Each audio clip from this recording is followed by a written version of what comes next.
Biderman, 49ers beat writer, and the co-host of the Candlestick Chronicles, along with our man Kyle Madsen. Chris, we're thrilled that you're here with us. Are we dealing with our first injury already? Is Debo hurt? Yeah, you know what? I don't know. We didn't get Kyle Shanahan after practice, so I don't have an update on Debo Samuel other than he left practice about midway through and did not participate thereafter. So we'll know more, I guess, Sunday night when Kyle Shanahan talks to us again. But it was one of those practices where D'Amico Ryan spoke afterwards, and he does not have injury updates for offensive guys typically. So we'll see. Debo Samuel was moving fine. It wasn't like he was carted off or anything like that, but he did look a little bit uncomfortable. Got some treatment from the training staff and then walked back out to be with his teammates a little bit after that. Chris, you're killing me. I said that you would have an answer on this. So hit your people. Sorry. And I've get had us kind of an answer. afternoon, to be honest. Oh. Hence me being a little bit late, but no, we're good. Well, we're good now. At least you're not doing the show from a storage closet, which is we just hit the widescreen for the first time on twitch.tv/ESPN1320 and youtube.com/ESPN1320. And now it's very clear that Kyle is working out of a storage closet today. So that's good. Pandemic was rough, man. That's okay. That's all right. I'm currently in one of my buddies' offices. So if I'm a little echoey, that might be why. No, you said you sound fantastic. I've asked Kyle this question, and I want to ask you this to see if your answers line up. What's your biggest roster concern for this 49ers team? I would say depth at a few different positions. I wouldn't feel great about their depth at receiver or their depth at cornerback or their depth along the offensive line. And I think that's probably true among a bunch of teams throughout the league. But, you look at sort of what happened in the draft and the fact that, second round pick Aaron Banks is somebody they drafted that early because they thought he would be able to start from the jump. And it just doesn't look like that's going to happen. And he's dealing with a shoulder injury that's going to keep him out. Looks like another couple weeks. So he was already well behind in the competition with Daniel Brunskill to start at right guard, and he's not there. And in taking Banks, they passed on some other positions of need in the draft. And it was interesting yesterday, cornerback Asante Samuel Jr. intercepted Jimmy Garoppolo, and it was kind of a diving pick. And it reminded me, it's like, oh yeah, the 49ers traded down from 43 to 48. And then Asante Samuel Jr., who's somebody who seems like a good scheme fit, he went 47, the pick before the 49ers took Banks. And so that's just an example of them, passing on maybe a more valuable position than guard, maybe a more pressing position when it came to, an area of need. And so now you feel good based on what you've seen from Jason Verrett. Emmanuel Mosley has been in and out of training camp. He's dealing with a hamstring injury after starting on the COVID list. We've seen him play pretty well when he has practice, but they're an injury away from having to rely on a rookie like Diamador Lenore or Ambry Thomas, who opted out of last season. They might need one of those guys to play in a really big role. And obviously in the NFC West, there are good receivers that you're going to go against every week. So I think depth in the secondary is an issue. They might have to rely on Talanoa Hufanga to start at strong safety. We don't know when Jaquaski Tartt's coming back. We don't know how good Tavon Wilson is and if he's a player that you do want to have starting. And just overall depth on the offensive line. Like I said, Banks is hurt. Trey Lance has not been given a whole lot of protection. There's been a lot of protection issues with that second team offense recently, and some of that's on Lance's fault, and Kyle Shanahan will admit that. But just overall, there's some depth issues at key areas. And if the 49ers are healthy, they might not have to worry about those depth issues, but we know it's extremely hard to stay healthy in this league. And this is a team that is coming off one of the most injured seasons in recent memory for any team, really. So I would say just depth issues throughout the entire roster. And maybe that happens when, you have more guys like George Kittle and Trent Williams and Fred Warner making money atop their position groups throughout the league. Trent Williams hasn't been practicing. Kyle Shanahan said he's going to be out for a week. They're expecting him back for the Raiders game, though. Is there any kind of concern that that could be something that lingers past the preseason, or are they pretty confident he's going to be back? It sounds like they're pretty confident he's going to be back. Kyle Shanahan said he had to have his knee drained, and the fact he expects him back to play potentially next week against the Raiders is an indication they're not too worried about it. Personally, I wouldn't play Trent Williams in the third preseason game. I would keep him on ice. I would keep him in bubble wrap and make sure his knee is 100% fully ready to go for week one, because he doesn't have anything to gain against, playing against the Raiders in that game. And it would be good for Jalen Moore, the rookie 5th round pick, to get more reps at left tackle. I know he's somebody who's played pretty well in training camp, and the team's pretty high on him.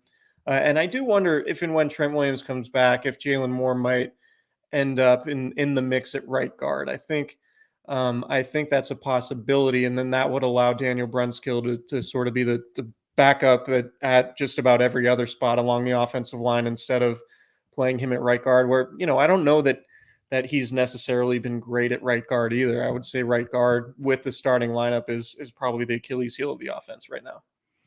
Chris Biderman, 49ers beat writer and host of the Candlestick Chronicles, with us here on ESPN 1320. Anything else really stand out, or any player really stand out to you in practice today or in these joint practices against the Chargers? I thought Brandon Ayuk has had a really good camp and had two really good practices against the Chargers. He just seems like a really tough guy to cover, and he's poised for a pretty big leap going from year one to year two. We saw some of it as a rookie. Doing what he did, I think, was really impressive last year, but he only played in 12 games. And so now, having a full off-season program under his belt, a little bit more experience, more knowledge of the offense, and just more comfort in Kyle Shanahan's pretty complex scheme, I think Brandon Ayuk is somebody who could really take a big jump in his second season. And, we talk a lot about the receiver depth and who the number 3 guy is going to be. Well, George Kittle's in the top passing option, right? So if Brandon Ayuk takes that step and can be a consistent 1,000-yard guy, then you might not necessarily, need a number 3 receiver, at least as often as we're talking about it. So I think Brandon Ayuk is somebody who's poised for a pretty big season if he can stay healthy. I feel like we're burying the lead a little bit. Trey Lance got a full series with the starters today. Yeah. How did that go? I have a 2-part question, but since I am a radio professional, I'm going to ask one of them instead of asking you 2 questions. So the first question is, how did that go? It went pretty well. The first play was one of those jet sweeps to Deebo Samuel. We saw him do some zone read with the running backs. He took a quarterback keeper, probably at 15, 20-yard gain. It was one of those where the defense was spread out and there was a lane in the middle. And as soon as Lance hit the top of his drop, he just sort of sped through the defense. It's a little tough to say, obviously, because these guys aren't allowed to hit the quarterback. But he also completed 2 short passes, one to Deebo Samuel and one to Mohamed Sanu. So, it was fine. Overall, it wasn't a very good day for the 49ers offense. I think Trey Lance completed, I don't have my notebook in front of me. It was something like 3 of 7. Jimmy Garoppolo completed 3 of 7, and Trey Lance was 4 of 9 or something like that. But so it wasn't a great day for the offense, and the practice was cut short. But yeah, to your point, I mean, this was the first time Trey Lance has gotten any extended run with the first team. In all the previous practices, the most plays he's gotten behind the first team offensive line has been 2. And those were sort of, running plays, quarterback design keeper type things. When you hear Kyle Shanahan talk about, using Trey Lance situationally, I think that's sort of what he means is using his legs, maybe in high leverage 3rd and 2s or whatever. So that's what it seemed like. So today, Thursday, Kyle Shanahan said he wanted to see Trey Lance work more with the ones, and he gave him basically a full series today. So they didn't get to end the drive. It was a move the ball period, but they kind of just capped it after 8 plays. So we didn't get to see Trey Lance in the red zone against the starters, with the starters, the 49er starters in that situation. So that was a little bit disappointing. I'm curious to see again, because we didn't talk to Kyle Shanahan today, what the plan's going to be for Sunday, because I would imagine that maybe, Trey Lance gets 2 series behind the starting offensive line after getting just 1 last week against Kansas City. So that'll be something to keep an eye on for sure. But, overall, it's hard to make any like sweeping assessments of 8 snaps when he's not really airing the ball out. He did take a sack. I mentioned it earlier. Taking sacks has been an issue for Trey Lance. He took 5 yesterday. Part of that's on the offensive line, of course, but part of it's on him to just get rid of the ball quicker. And I do think there's an element of Kyle Shanahan in trying to develop Trey Lance is keeping the level of difficulty pretty high in terms of scheme and the throws that he's asking him to make. You see Jimmy Garoppolo out there when he made, during the regular season, there's a lot of open guys, a lot of short throws, yards after the catch possibilities. With Trey Lance in practice, it's a lot of drop back passing and making aggressive throws downfield, which is what we saw in the preseason game. But obviously, it's harder to complete passes at a high rate when you're doing that. So that's one thing that's interesting and sort of a question mark in my mind is like, what would it look like if Trey Lance was given a lot of layups like Jimmy Garoppolo typically is with a lot of his short throws when he plays? So there's a very clear difference in terms of the types of plays Trey Lance is running versus Jimmy Garoppolo. And so I think that's sort of an interesting dynamic to the quote unquote quarterback battle. But for now, I mean, it still feels like Trey Lance is significantly, or I guess noticeably behind Jimmy Garoppolo, just in terms of like situational football, getting the ball out, avoiding taking sacks. But it's also clear watching these two guys practice that Trey Lance is the much more talented quarterback with a much higher ceiling. It just might take a little bit of time for him to get there. And it seems like Garoppolo is going to start. Well, maybe Kyle Shanahan sprinkles him in different situations and things like that once the regular season starts. Is the fact that he got starters reps an indication that maybe Kyle Shanahan is coming off that hard stance that because it felt like early on in the offseason it was he's not going to take any reps at the starters until I think he's ready and we think he's going to give us the best chance to win. That's when he'll become the starter. Is this a signal that like, okay, maybe he's coming off that hard stance a little bit, or is it just a matter of, all right, we need to see him behind the offensive line and running the playbook because, if Garoppolo goes down, they want Lance to have some experience behind the starters. Yeah, I think so. I think it's, what Kyle Shanahan's messaging to me has been throughout this whole thing is basically like what he says to the media is sort of just him talking indirectly to the locker room, right? Like he doesn't want to anoint Trey Lance and praise Trey Lance at the level that maybe us in the media would have liked to early on in camp when he was playing really well, because the context is it was training camp. It's very early. And so, you don't want to just praise a rookie when you have a veteran there. You want to make the rookie earn those reps. And so I think Trey Lance has earned those reps.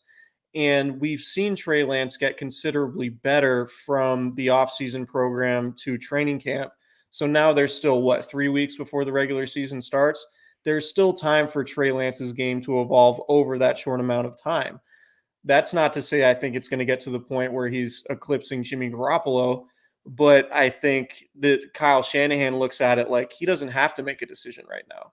So he's going to slow play it. He's going to take the pressure off Trey Lance just in terms of his messaging. And then if Trey Lance plays himself into getting more of those reps, then he's going to, which is what happened today on Friday. So I think going forward, the media is only going to be allowed to watch. I think it's going to be 2 more practices next Wednesday and Thursday. They're going to treat next week's preseason finale against the Raiders as the quote unquote dress rehearsal game.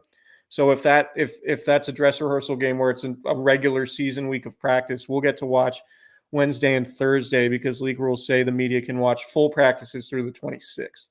So, if Trey Lance comes out and plays well Sunday night against the Chargers, then we'll be able to see Wednesday and Thursday what his reps in practice look like, if he's getting those with the first team or the second team. And then we can kind of go from there. But I think, the game Sunday night is going to be pretty important. And I thought these practices were going to be really important for Trey Lance. But coming out of these 2 practices, I don't think much changed in terms of the quarterback conversation. I think it's kind of like it's pretty similar as it was going into it. I don't think Jimmy Garoppolo played himself way ahead of Trey Lance. I don't think Trey Lance really caught up to Jimmy Garoppolo, and I don't think Jimmy Garoppolo played back to Trey Lance. I think it's still Garoppolo with a relatively healthy lead for now. Maybe that changes, but what I think one other thing, and maybe the biggest thing I've learned from this situation over these last few weeks, is that it can change, right? It went, as Kyle said, it went from Kyle Shanahan being very staunch in that, this isn't a quarterback competition to, all right, now Trey Lance is getting first team reps.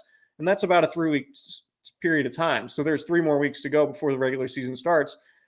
And we'll try to document it as best we can, but it looks like we're only going to get two more practices that we can actually watch these full team drills. So we'll just have to take Kyle Shanahan's word after these practices close off to the media. And maybe then it's when all the interesting things happen that we won't get to watch. I'm sort of expecting that, but we'll have to see. It's definitely an interesting time for sure. Chris Biderman, 49ers beat writer and host of the Candlestick Chronicles with D'Lo and Kyle here on ESPN 1320. What is the ideal situation for Kyle Shanahan? Like, if this season goes perfectly for him as it pertains to the quarterback position, how would he, or how do you think he would want this season to play out? I think it would be Trey Lance starting and, Trey Lance getting to the Super Bowl, right? Okay. I mean, a lot of people, some other people have said it. I do think it's a misconception that Kyle Shanahan wants Jimmy Garoppolo to be the guy. I don't believe that to be the case. I think as much as Kyle Shanahan talks about, we can win with Jimmy Garoppolo and, his record speaks for itself. I think there are parts of Jimmy Garoppolo's game that Kyle Shanahan wishes would improve. And I think one of the reasons, not just availability, not just Garoppolo's injuries, but he wants to elevate the offense and take it to a different level. And Trey Lance could potentially do that because of his ability to hit on deep passes, because of his ability to open up the playbook with his legs, make off-schedule plays, play 11-on-11 football, as Kyle Shanahan likes to call it, where you have to account for the quarterback in the running game. And Jimmy Garoppolo is not super dynamic. He doesn't create a whole lot outside of structure. He doesn't offer anything in the running game. He struggles to complete passes deep downfield. And so these are all parts of the offense that Kyle Shanahan sort of has to scheme away from, because he doesn't want to be in a situation where Jimmy Garoppolo has to attempt a bunch of 30-yard passes in a game, right?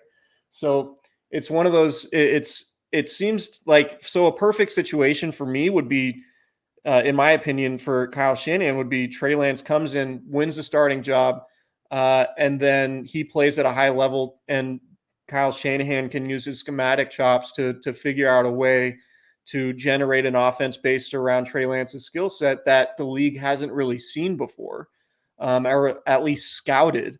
And I think that would make the 49ers a whole lot more difficult to defend than even if Jimmy Garoppolo was playing at a high level. So for me, in terms of what the best situation, the best case scenario for Kyle Shanahan, it would be Trey Lance coming in, winning the starting job, and playing at a high level early on in his career. Because not only would the 49ers be, contending in this scenario, theoretically, they would also be expediting Trey Lance's development after only playing one game last year. So I know a lot of people think Kyle Shanahan prefers Jimmy Garoppolo. I just don't think that's true. I think he would prefer the guy that he invested 3 first-round picks in to be the guy who starts from the jump, because it can take the offense to a different level just based on what he can do schematically. So real quick, Kyle, hypothetically, like you just laid out how, after these joint practices, you don't feel like much has changed. Like Jimmy didn't play back, Trey didn't play up, all of those different things. If that continues to play out over the course of the next couple of weeks and Jimmy Garoppolo is the starter week 1, does Trey Lance just like hover over this team? Yeah, I think so. I think it might be awkward. It'll be, like anytime Jimmy Garoppolo throws an interception, the first camera shot's going to be right on Trey Lance, right? Or if Kyle Shanahan. if Trey Lance comes in and converts a couple key third downs in certain situations, then does Kyle Shanahan say, all right, well, he played well in those, like, let's give him a drive. And if those drives end up going well, then all of a sudden, is it does Trey Lance get another drive? And then after that, like one of the things that we've talked about a lot on our podcast and myself privately with other beat writers is like, there's sort of a fine line you have to walk between a quarterback competition and a quarterback controversy, right? And so I don't think Kyle Shanahan wants a controversy, but if you start Jimmy Garoppolo and then Jimmy Garoppolo makes his, couple head scratching throws per game that he's usually due for, then what do you do with Trey Lance? And what's the discussion around the quarterback situation if you lose a game that you should win? Like the 49ers should win those first two games at Detroit and at Philadelphia, no matter who's at quarterback, right? But if they lose one of them, then what's that conversation like inside the building? I think it's going to be really interesting to see how they respond to adversity from that standpoint, because you have alternatives, right? It wasn't like last year when you're losing games with Nick Mullins and CJ Beathard and you don't really have a choice because those are just the guys that you have because you're dealing with injuries at quarterback. But if you have two guys who you feel like are both capable of winning, albeit in completely different ways, then what's that going to look like when that adversity hits? So if Jimmy Garoppolo comes in and throws a couple picks, I'm fascinated to see what Kyle Shanahan does, because I think we'll get a really good idea of how tolerant or intolerant Kyle Shanahan is for Jimmy Garoppolo's mistakes. In my opinion, I think he's less tolerant of Garoppolo's mistakes than he puts off publicly. And I think there's as I mentioned, like there's an element of Trey Lance's skill set that could take the offense to a different level. And I think Kyle Shanahan and Mike McDaniel would love to sort of unleash that new playbook on the rest of the league, because I think it raises the ceiling for the whole team. We were talking a little bit earlier about the 49ers defense. And I want to talk about the defense in relation to the quarterback situation, because let's say Jimmy Garoppolo comes in and he's just Jimmy Garoppolo. Like he's the guy that we kind of know him to be. But the 49ers defense is markedly worse than it was in 2019, where maybe the offense looks roughly the same, but their defense is giving up more points. They're not putting a historically great passing defense together for the first 8 weeks or whatever it was. And the Niners, after 6 games, are 2-4. And it's largely because their offense just can't quite keep up with where their defense is at. Do you think we see a change at that point, because that ceiling with Lance is higher, maybe higher than it is with Garoppolo? Yeah, potentially. I mean, the good news is, the 49ers do have 2 winnable games against teams with probably less than ideal quarterback situations, right? Sure. Like going to Detroit, they've had a lot of success against Jared Goff, so they'll feel good about that. Going into Philadelphia and Jalen Hurts, I would imagine that they feel pretty good about that, even though I think Philadelphia is probably a little bit more talented overall than a lot of people expect based on what happened to them last season. But in terms of the defense, I don't know. If they lose games and they're losing games because of the defense, I don't know that Kyle Shanahan will necessarily react by making a change at quarterback that way. I think it would be more likely that they just need to play better on defense. I do think, if they stay healthy, and that's the big if, it's a defense that's more than capable of being top 10, top 8, potentially. Yeah. You don't have DeForest Buckner in his prime. You don't have Richard Sherman playing at an all-pro level, but you do have a pretty deep interior defensive line. You don't have anybody as good as Buckner, obviously, but like if Javon Kinlaw can get healthy, now he has a shoulder injury after having a knee issue earlier in training camp. He's not practicing a whole lot right now. I think that's a pretty significant concern going into the season. Dee Ford's looked pretty good. Samson Ebukam is back practicing after a minor knee issue and looks like he's playing pretty well. I think Fred Warner is still getting better and taking his game to a different level. I think he's had a phenomenal camp. And I think that could potentially lift the defense a little bit. You remember, I mean, despite all the injuries the 49ers had last year, it was still a top 10 defense in the league statistically. And albeit with Robert Saleh, who's now the Jets head coach, as their coordinator, but the scheme's pretty similar. They do have a good understanding of the scheme, I think, collectively. You do wonder if Emmanuel Mosley is going to elevate his game like the 49ers need him to, opposite Jason Verrett. I think Jason Verrett has been outstanding. in training camp, and there's always a health issue with him. But if he plays 17 games, I think they're going to be in a really, really good spot from a secondary standpoint. But you do worry about the strong safety position. Is Tavon Wilson that good? I don't know. Is Talanoa Hufanga going to come in and start right away? I think he might, but I think there's a chance that he's going to get picked on quite a bit, given that he's not the fastest guy in the world, and you're going to have a lot of offenses maybe scheming up speedy slot receivers to go against him. Jimmy Ward needs to stay healthy. I think he's had a really good camp quietly.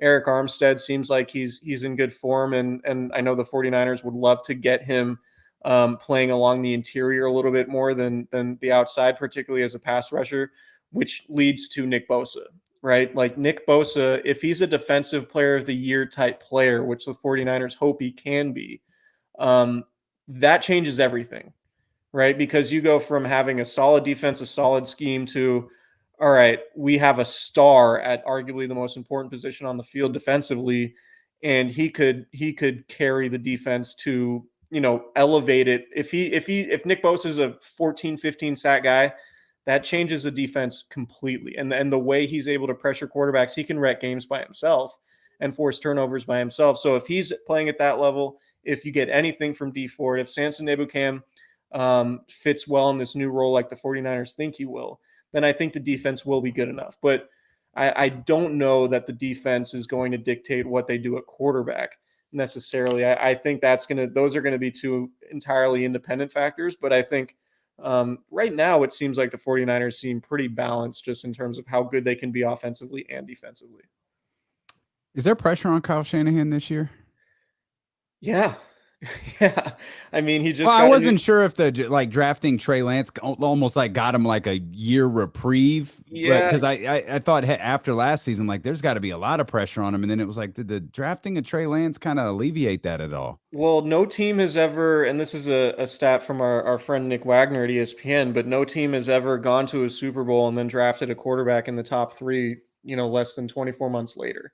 That's never happened before. So this is really sort of unprecedented in that you have a team that already has a quarterback that it's paying, coming off a recent Super Bowl trip, that's also investing so heavily in a quarterback. And they invested 3 first-round picks and a third next year in Trey Lance.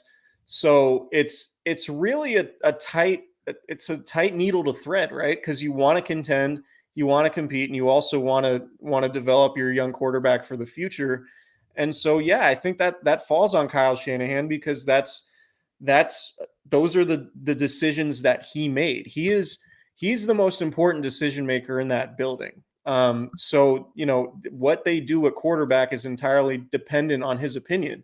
And they're trying to do both. They're trying to win a Super Bowl this year and compete in arguably the toughest division in the league in the NFC West, while also build for the future. And so that's a difficult thing to do. And if they aren't successful in one of them, that's going to fall on Kyle Shanahan. If they aren't successful in both of them, if they don't contend this year and they don't get Trey Lance valuable reps to the point where he's improving, then it's sort of a lost season from a few different perspectives instead of just one.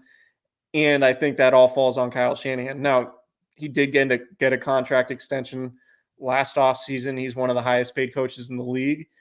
So there might not be a ton of pressure on him internally, but I think externally there's got to be a lot. And you remember, this is his 5th season now? Mm-hmm. They've been to the playoffs once in his 4 seasons. And a lot of that has to do with injuries. And, they rebuilt a blank slate when they first came in. But, if they don't make the playoffs this year, that falls squarely on Kyle Shanahan, in my opinion. You called the Lions a winnable game. Did you consider that they may have to do that with no kneecaps? You know what? I forgot about that. Question Thank you for reminding me. Asking. Yeah. Are you getting any golf in while you're down there? I didn't ask. I'm playing tomorrow. I actually might be going to the driving range after this and then playing tomorrow. I think we have a 7 a.m. tee time. So I need some sleep. It's been some early days. Practice has been at 9 a.m. these last couple of days. So we're going to try to get some sleep. No, it's been very pleasant and comfortable. Oh, good. Mid 70s in Southern California. So I've enjoyed that. This guy. We'll go hit that golfing range, my friend. Thank you I for will. spending so much time with us. This was fun. I enjoyed going deep into the San Francisco 49ers. And thank you for all your work, of course, senior writer for the Sacramento Bee, and the tremendous work that you do with Kyle over on Candlestick Chronicles. Much appreciated. Thank you guys for